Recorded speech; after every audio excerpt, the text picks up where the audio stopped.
Glad to have you join us on News Now. I am Margaret Opera.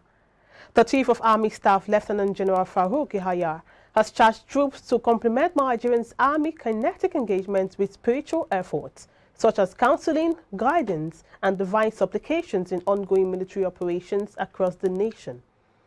He gave the charge during the interdenominational church service to commemorate Nigeria Army Day celebration, NATSEL 2022 in Owerri, Imo State.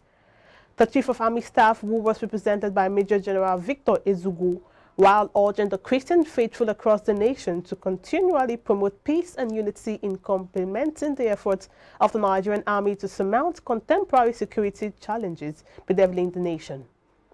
The Chief of Army Staff urged all to desist from the use of misinformation, deceit, and issues capable of disintegrating the nation, adding that there is unity in our unique diversity. The church service had in attendance a representative of the President's Nigerian Army Officers' Wives Association, NAWA, principal staff officers from Defense and Army Headquarters, corps commanders, general officers commandants of Nigerian Army training institutions, soldiers, and their family. The Inspector General of Police, Mr. Usman Baba, has called on police operatives to embrace holistic and effective intelligence gathering in the prevention of crime and criminal activities in the country. The first Public Relations Officer, CSP Olumuyiwa Adejobi, said this in a statement in Abuja. Baba said preventive policing was important because it prevented the occurrence of crime, engendered peace, and ensured the provision of optimal policing services to citizenry. The IG said his administration would not relent in fighting crimes, criminality, and a general state of insecurity to a standstill in Nigeria. The IG commended the police command in Oyo State and the 4th Intelligence Bureau Intelligence Response Squad FIBIRT for their recent successes in crime fighting.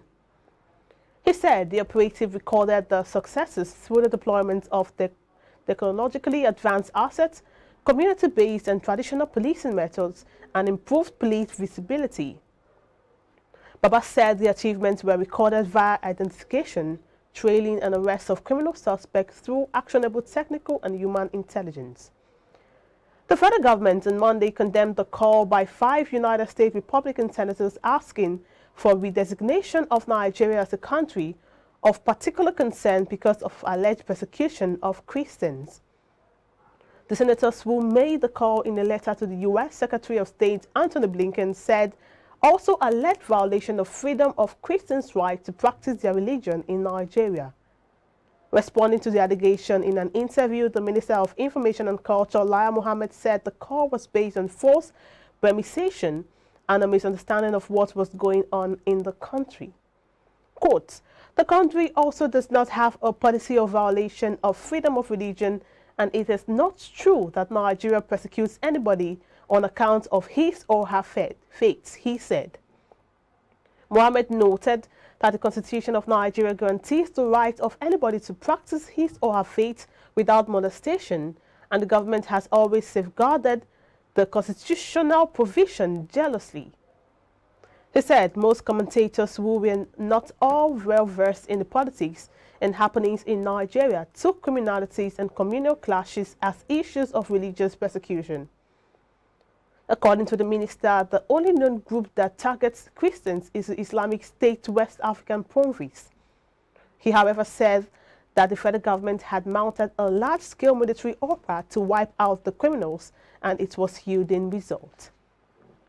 Away from that, the Ondo State Police Command has released the 77 victims rescued from the Whole Bible Believers Church, Ondo, in Ondo West local government area of Ondo State, where they were locked for days. The victims, including children and teenagers, were released to their parents by the police. A total of 77 persons, including 23 children, were rescued from the church after the parents of the children petitioned the police. The police public relations officer for the State Police Command, Fumilayo Odulami, disclosed this while featuring on a television program monitored in Akure on Monday. Odulami, however, said the 2 persons in charge of the church are still in police custody. She also disclosed that the church had been sealed by the police to prevent arson by aggrieved members of the public. According to her, the pastor and his assistant are still being investigated to get to the root of the matter. She assured that the matter would be well investigated by culprits, will be prosecuted by the appropriate authorities. The Office of the Independent National Electoral Commission in the IBrandTV North area, local government area of ENUGU State had been set ablaze by hoodlums. According to a statement released on Monday and signed by INEC's National Commissioner, Information and Voter Education Committee, Festus Okoye, the attack on the office happened at 11:48 p.m. on Sunday, July 3, 2022. The press release stated that the arsonists of retired security guards in charge of the Commission's office forced their way into the premises and burned down the building. While noting that no casualties were reported in the attack, the Commission stated that 748 ballot boxes and 240 voting cubicles as well as office furniture and equipment were destroyed. While the Commission said it had reported the attack to the Nigerian police force, the Commission lamented the timing of the attack, which was coming in the middle of the voter registration exercise. The Independent Corrupt Practices Commission, ICPC, has called for the review of law against sexual harassment in workplaces in the country. Bumi Olugasa, the project officer and special assistant to the ICPC chairman, made the call when women and girls-based non-governmental organization Hair Women Corp paid an advocacy visit to the commission in Abuja. Olugasa noted that the ICPC Act prohibits the use of office positions for sexual harassment, adding that it's an offense punishable under the law. Calling for a review of the law, she said, there are several gaps in the law. Yes, societies are dynamic, but our society makes it easy for perpetrators to escape justice.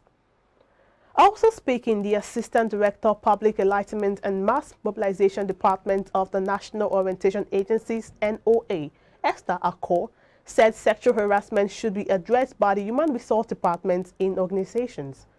Therefore, enforcers should be put in place to seek redress in case of any of this. End of quote. The money laundering trial of the former governor of Ekiti State, Ayodele Fayose'S, was on Monday stalled before the Federal High Court in Lagos as the trial did not sit. The trial, which was fixed for continuation on Monday, could not proceed as the trial judge, Justice Chukwujeku Aneke, was said to be attending a conference. A new date will now be agreed on by the parties in due course.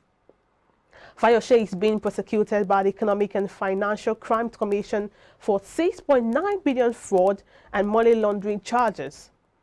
He was first arraigned on October 22, 2018 before Justice Mojisola Olatotegun alongside his company, Spotless Investment Limited, on 11 counts bordering on fraud and money laundering offenses.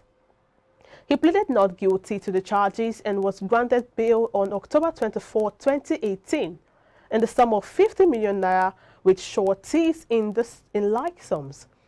The trial will now continue on the next adjourned date. And now to the African scene. Sierra Leone's President Julius Maada Bio announced his government had unanimously backed a bill that would decriminalize abortion in the country. Speaking at the 10th Africa Conference on Sexual Health and Rights in Freedom, according to the presidency, Parliament will debate and vote on the Risk-Free Motherhood Bill. Sierra Leone's current abortion law dates back to 1861. It allows the procedure only if the mother's life should be at risk. In 2015, Parliament adopted a law entitled the Safe Abortion Act, but then President Ernest Bai Koroma refused to sign it, saying it should be put to a referendum. In 2017, the UN Population Fund reported that in Sierra Leone, 1,120 mothers per 100,000 births in the country died from direct or indirect causes related to pregnancy and childbirth.